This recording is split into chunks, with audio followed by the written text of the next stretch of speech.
Hello friends, welcome to study with Gupta channel. Jharkhand में आपके आरक्षी कांस्टेबल पदों पे नई भर्ती निकाली गई है।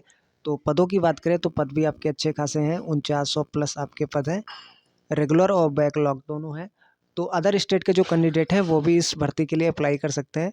तो एक बार देखिए पूरा नोटिफिकेशन देख लेते हैं। एज क्या मांग रहे हैं, कौन कौन से आपके एग्ज़ाम होंगे, फिजिकल में आपसे क्या पूछा जाएगा। तो पहले एग्ज़ाम फीस आप देख लीजिए। एग्ज़ाम फीस 100 रुपये एग्ज़ाम फीस है। और जो झारखंड के जो SC ST कैंडिडेट हैं उनके लिए 50 रुपये है।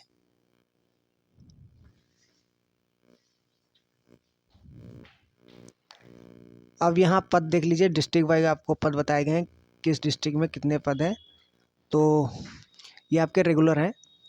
तो अगर हम डिस्ट्रिक्ट रांची की बात करें तो इसमें टोटल आपके 76 पद हैं। बाकी आप कैटेगरी वाइज देख सकते हैं।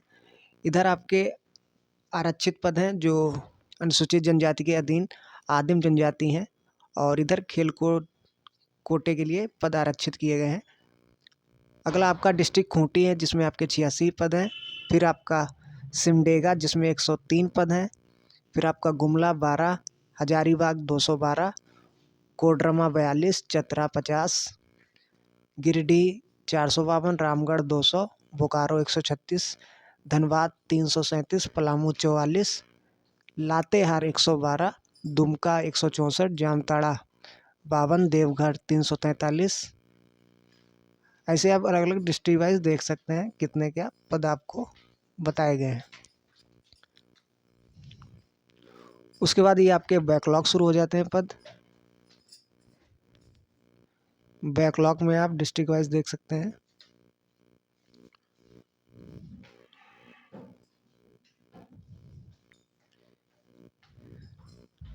तो ये सभी आपके पदों की डिटेल थी।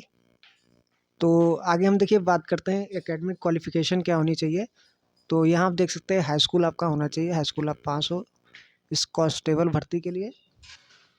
और गृह कारा आपदा प्रबंधन विभाग के अंतर्गत ये आपकी ग्रुप C का पद है आरक्षी का।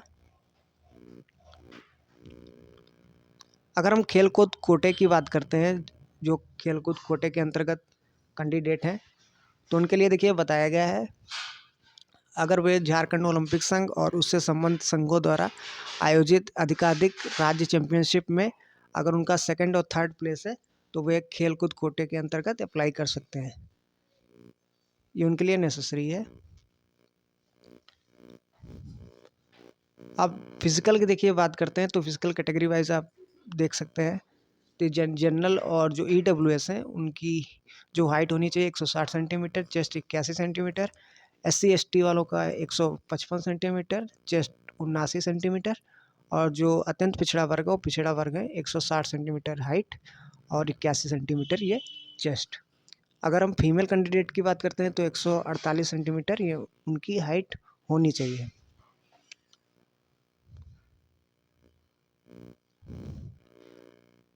अब एज लिमिट की बात करते हैं तो एज देखिए, अगर हम मिनिमम एज लिमिट को देखते हैं तो 1/8/2023 1 अगस्त 2023 के आधार पे आपकी जो मिनिमम एज लिमिट होनी चाहिए इस आधार पे आपकी काउंट की जाएगी। और 1 अगस्त 2019 इस डेट को आपकी जो अपर एज लिमिट है ये आपकी काउंट की जाएगी।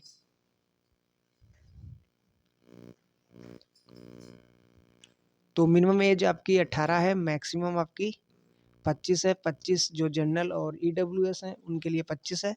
और अत्यंत पिछड़ा वर्ग उनके लिए 27 है। फिर जो फीमेल कैंडिडेट हैं जनरल EWS OBC उनके लिए 28 है।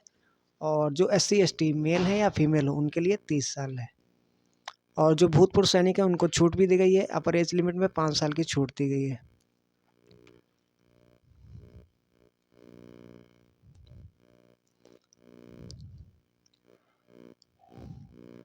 अब आप आगे देख लीजिए।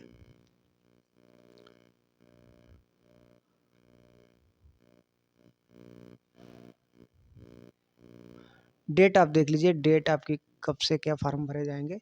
तो 15 जनवरी से आपसे स्टार्ट हो गए हैं और लास्ट डेट आपकी है 14 फरवरी। 14 फरवरी लास्ट डेट है। और जो आपको पेमेंट है फीस पेमेंट ये आपको 16 फरवरी तक आप इसको कर सकते हैं।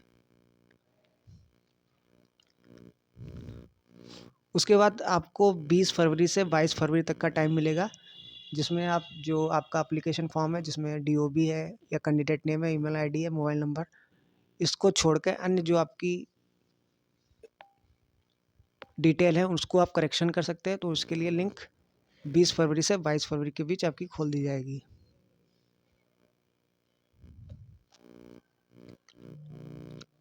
अब एग्ज़ाम पैटर्न आप देख लीजिए कौन कौन से आपके स्टेज होने हैं। पहला आपका फिजिकल होगा, फिर आपका मेडिकल, उसके बाद आपका रिटन एग्ज़ाम होगा। और आपका जो ये फिजिकल है ये आपका क्वालिफाइंग नेचर का है, इसके लिए कोई आपको नंबर नहीं दिए जाएंगे। और फिजिकल के बाद जितने कैंडिडेट हैं उनके 3 गुना, सॉरी, जितनी आपके पद हैं उनके 3 गुना कैंडिडेट को ये मेडिकल के लिए बुलाया जाएगा। 4900 प्लस पद हैं आपके, इंटू 3 जितने कैंडिडेट हुए फिर उसका फिर मेडिकल होगा।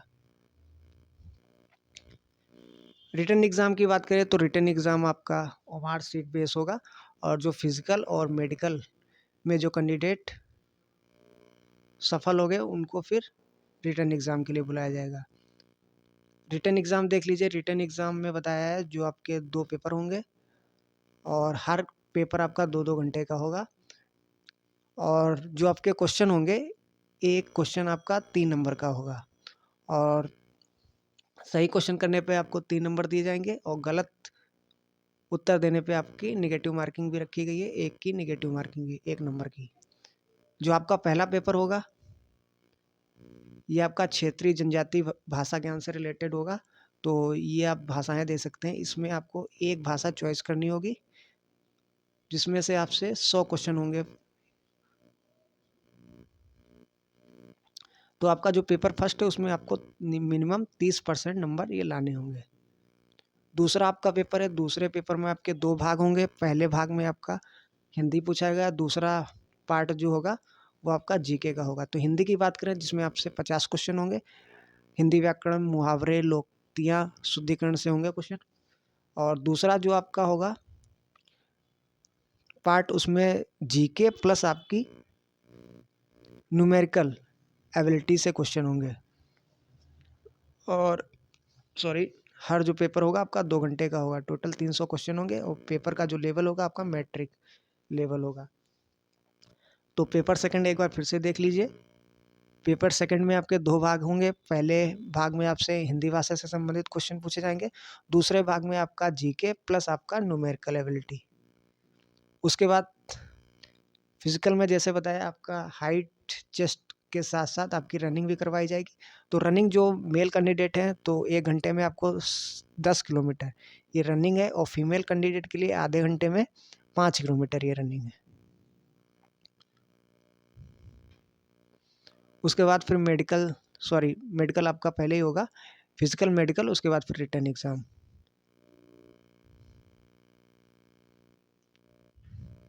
और मेडिकल में बताया आपका क्या क्या, देखिए यहाँ पे चेक किया जाएगा।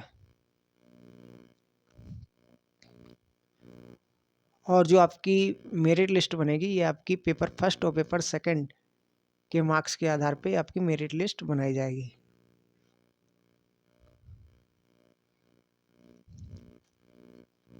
अब यहाँ एक चीज़ और देख लीजिए आप, जो जैसे मैंने ऊपर भी बताया, पेपर जो फर्स्ट है उसमें आपको 30% मिनिमम लाना आवश्यक है, और जिन कैंडिडेट के पेपर फर्स्ट में 30% से कम होंगे तो उनको देखिए असफल माना जाएगा, और उनका जो पेपर सेकंड है उसका भी मूल्यांकन नहीं किया जाएगा। तो पेपर सेकंड की भी आपकी कॉपी नहीं चेक होगी अगर आपके 30% से कम नंबर हैं। और पेपर जो फर्स्ट हैं उसमें जो सफल उम्मीदवारों के द्वारा प्राप्त अंकों की गणना मेधा सूची के निर्माण हेतु निम्न रूपेण की जाएगी। तो यहाँ आप देख लीजिए, पेपर फर्स्ट में आपके 30% अगर नंबर हैं तो आपको 0 नंबर दिए जाएंगे। 30% से आपसे 40% के बीच हैं तो आपको 1 नंबर दिए जाएंगे। 300 नंबर का होगा आपका पेपर फर्स्ट। 31 से 40% आपके नंबर होंगे तो आपको 1 नंबर, फिर 41 से 50% फिर आपको 2 नंबर दिए जाएंगे। ऐसे आप परसेंट वाइज दे सकते हैं कितने नंबर। और अगर मान के चलिए 300 में 300 आपके नंबर आ गए पेपर फर्स्ट में, तो आपको इसके लिए 7 नंबर दिए जाएंगे। और ये जो आपके नंबर हैं फिर आपके सेकंड पेपर में जोड़ दिए जाएंगे, फिर आपकी मेरिट तैयार की जाएगी। अब देखिए कुछ कैंडिडेट को देखिए, अगर हम मान के चलें तो वेटेज भी दिया जाएगा, मान के अब बताया गया है वेटेज दिया जाएगा। तो यहाँ आप देख सकते हैं, यदि कोई कैंडिडेट केंद्र सरकार झारखंड सरकार द्वारा मान्यता प्राप्त रक्षा शक्ति विश्वविद्यालय से स्नातक डिप्लोमा की उपाधि प्राप्त उत्तीर्ण की हो, तो उसको कांस्टेबल पद पर नियुक्ति के लिए निम्न प्रकार से 4 से 10 अंक की वेटेज भी दी जाएगी। तो फिर वेटेज आप देख लीजिए, कैटेगरी वाइज बताया है कि आपको अगर फर्स्ट क्लास, सेकंड क्लास, पास क्लास, कैटेगरी वाइज कितने नंबर दिए जाएंगे।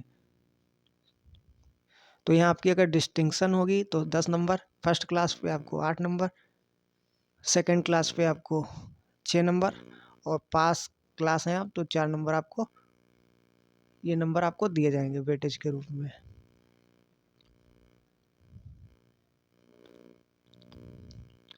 और यहाँ देखिए एक बात और बताइए कि जो परीक्षा के दोनों आपके पेपर होंगे वे प्राप्त अंकों के आधार पर निम्न न्यूनतम अर्हता से कम अंक प्राप्त करने वालों अभ्यर्थियों को मेधा सूची में शामिल नहीं किया जाएगा। तो अगर हम जनरल की बात करते हैं तो जनरल के 40% होने चाहिए, SC ST फीमेल के लिए 32% होना ज़रूरी है, और जो OBC है उनके लिए 34%, पिछड़ा वर्ग के लिए 36.5%, आदिम जनजाति के लिए 30% और EWS के 40%। इससे अगर आपके कम नंबर हैं तो आपकी फिर मेरिट लिस्ट में शामिल आपको नहीं किया जाएगा।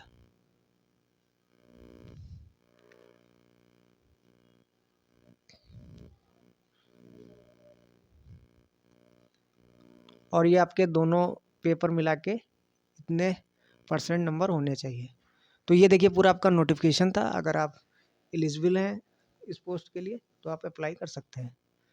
तो इस वीडियो को ज़्यादा शेयर कीजिए, लाइक कीजिए और चैनल को सब्सक्राइब कर लीजिए।